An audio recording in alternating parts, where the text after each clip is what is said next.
Македонската народна музика одекна низ улиците на Сардинија. Дечињата од фолклорниот ансамбл Китка од село Истибања 2 недели го носеа македонскиот фолклор пред илјадници воодушевени италијанци. Од првиот ден па се до последниот настап, ова не беше само обичен настап, туку вистинско културно восхитување. На самото дефиле низ Сардинија, прозорците се отворале, терасите се полнеле со публика. Македонскиот ритам ги предизвикал италијанците да застанат, да слушаат и да аплаудираат. Ношти фолклористите на ансамблот Китка се вратија од големиот силов меѓународен фолклор фестивал во Сардинија, кој што траеше од 5 до 19 август и на него тоа е голема чест и задоволство за нас македонците што од европското настапија само ансамбли од Шпанија и од Македонија и навистина тоа беше доживување кое што е неповторливо.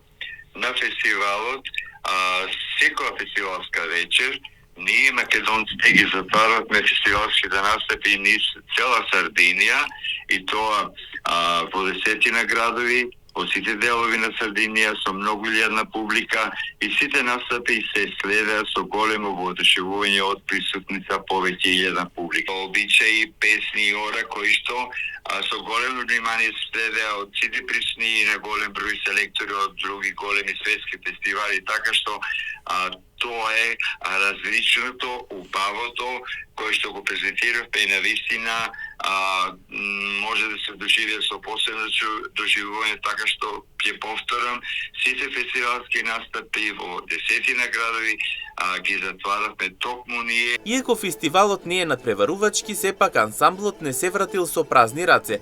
Покрај многобројните спечелени убави моменти, тие добили и трофери, признанија, благодарници и сувенири. Не е надпреварувачки, туку се одбираат квалитетни ансамбли од светот и тоа е наградата, тоа е стимулот за секој фолклорист и така што се вративме со полн кофер со големи многу трофеи, многу награди и тоа навистина само може да се доживее. Публиката беше на нозе од прозорците, од терасите, сите ни аплаудира, не поздравува. Интересно беше чувство кога една жена приде, јас го снимав тоа и дојде со транспарентот Китка Македонија, го бакна транспарентот и таа го снимаше нашиот транспарент, нашите знамиња и тоа е едно чувство големо, најголемо. Како што истакнаа дополнително од овој фолклорен ансамбл, со нов мотив за работа и со нови сили, од септември тие повторно ќе ја представуваат Македонија насекаде каде има покана за настапи.